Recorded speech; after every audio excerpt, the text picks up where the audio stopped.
The Extraordinary Consistory of Cardinals opens tomorrow in Rome with three major voices conspicuously absent. And the Vatican shuts down the German bishop's request to allow lay people to preach at Mass. Here with analysis of these stories and more, the Papal Posse, editor-in-chief of thecatholicthing.org, Robert Royal, right here in studio, and canon, lawyer, and priest of the Archdiocese of New York, Father Gerald Murray, who's at home. This week, the Vatican formally rejected a request from the German bishops for permission to allow laymen and women to preach homilies during Sunday Mass. Cardinal Arthur Roach, prefect of the Dicastery for Divine Worship, cited Redemptionis Sacramentum. The homily is reserved to priests and deacons, it says. Case closed. A German theologian is calling Roche's reasoning preconciliar.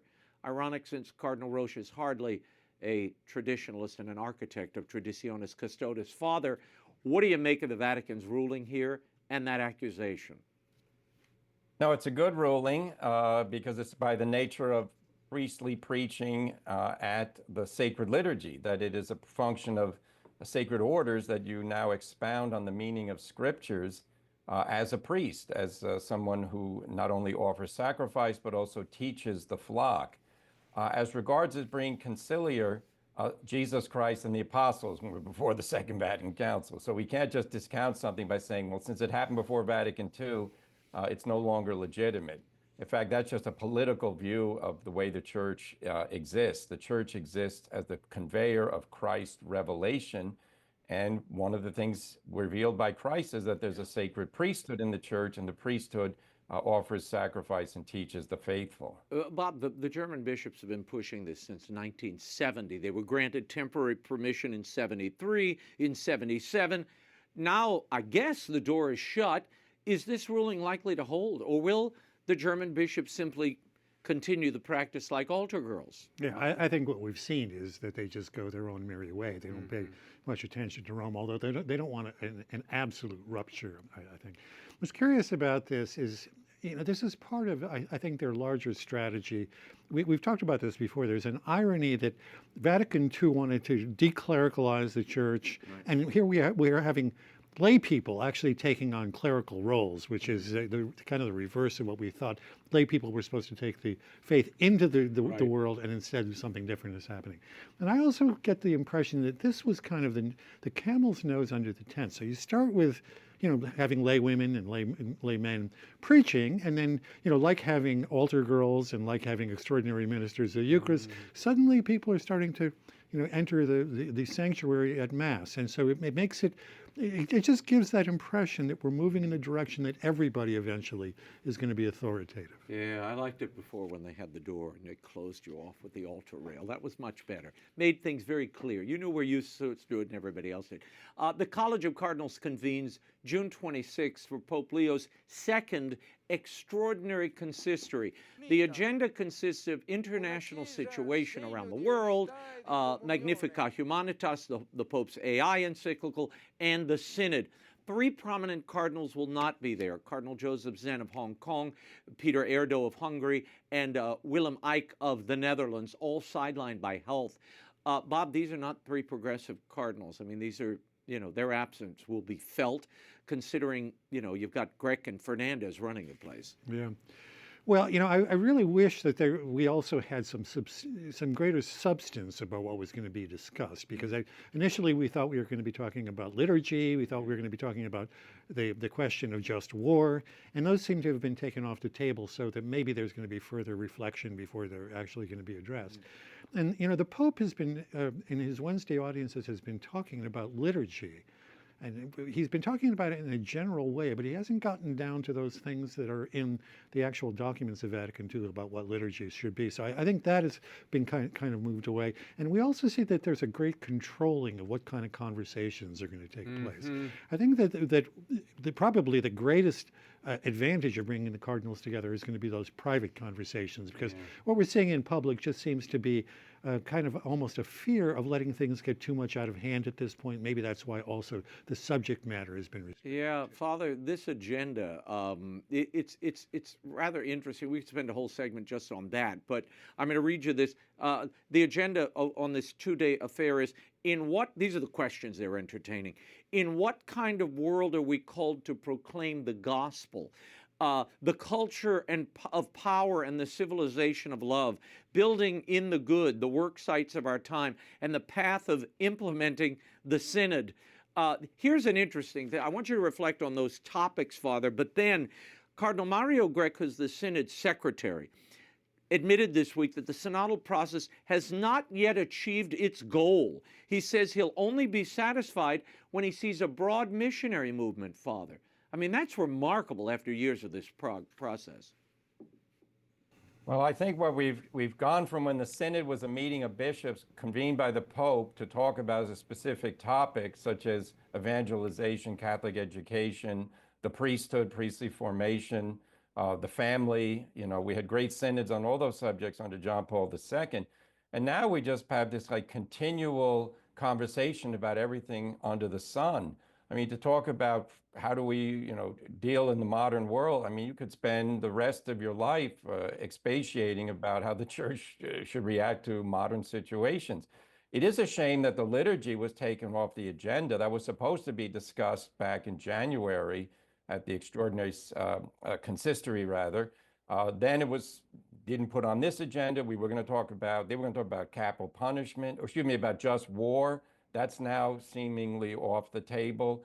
So I wish this synod, this consistory reflected earlier practice under John Paul II, which is that each bishop got to make their intervention, and then they didn't have to go into small groups and then have kind of like filters about what would be discussed. So, but it'll be interesting. I think Bob's point is right. What goes on behind the scenes, the individual conversations, the dynamic that develops, that's going to be more indicative of where the College of Cardinals stands, I think, rather than how do they dot I's and T's about the official agenda. But Greg's saying that the synodal process has not yet achieved its goal. I think every time we see one of these synodal meetings, it is achieving its goal, which is the reorchestration and resituation of how decisions are made in the church.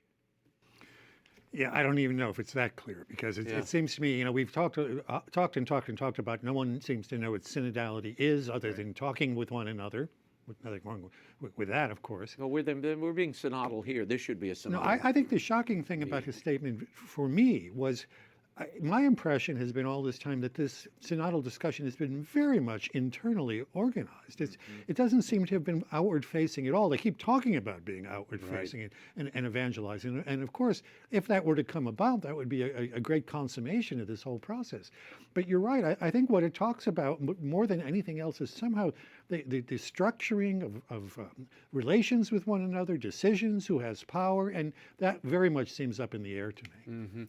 Speaking of up in the air, Cardinal Robert McElroy, Archbishop of Washington, last week celebrated Mass at Georgetown University for Father James Martin's LGBT outreach ministry. In his homily, he pointed to two developments under Pope Leo that he called seeds of hope.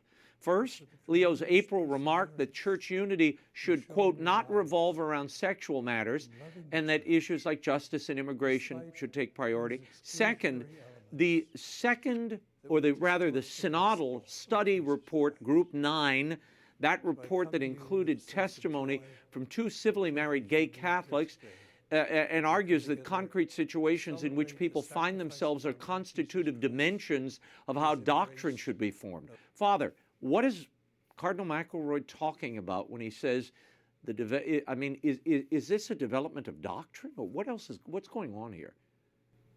No, what's going on here is that there's a continual pressure, and it started when Pope Francis said, "Who am I to judge?" when asked about a certain priest who worked in the Vatican who was accused of being an active homosexual. And when he said that, everybody took it as a signal that the church is no longer opposed now to homosexual lifestyle. And that, of course, is not true, because the homosexual lifestyle involves abominable acts of immorality that are castigated in the Bible, and that certainly are not conformable to the human nature and the natural law. But the propaganda continues. And, talking about sexual morality is not really the most important topic. Well, it's important to a lot of people. That's why you have a whole website devoted to homosexuality and other things. And to say that we'd rather not talk about it, we should talk about other issues. Well, in the dialogical framework, doesn't it mean you respect the interests of the person who comes to you? So when Father Martin does this continual propaganda in favor of the homosexual lifestyle, we shouldn't say, oh, well, we're not going to answer it because there are more important topics. Now, as regards study report number 9, that was a disgrace. That report never should have been issued.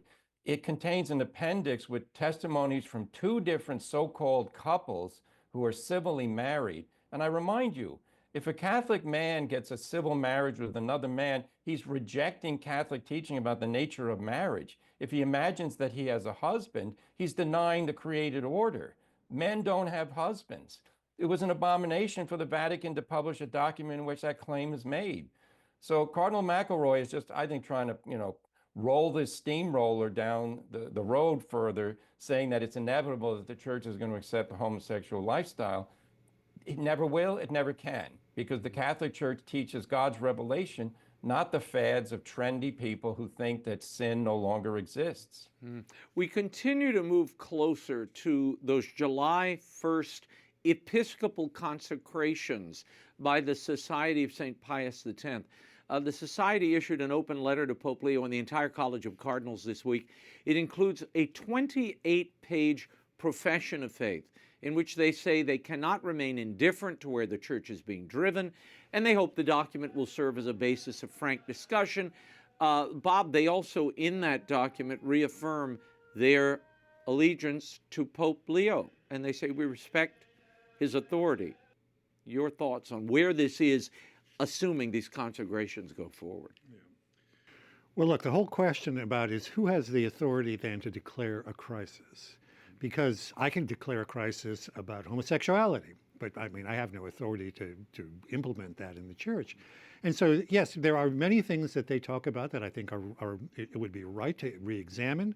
There are many problems today in the church, many, I think, just failures in teaching what the faith teaches in current circumstances. But if one group is allowed to say that we can define that there's a crisis that allows us to ignore the authority of the Pope with regard to who gets appointed as a bishop, well, then any other people can do this too. The Chinese can say, well, there's a crisis here in China, so we need to have pro-communist Chinese bishops here instead of the bishops that the Bishop of Rome would like to have. Well, they've done that. Yeah, so and that's a bad example. No, it's a great example because it shows the danger that there is here. Yeah. I mean, the Protestant Reformation was about this too, that authority no longer existed in the church that Christ had created, but that in some particular reading of the New Testament.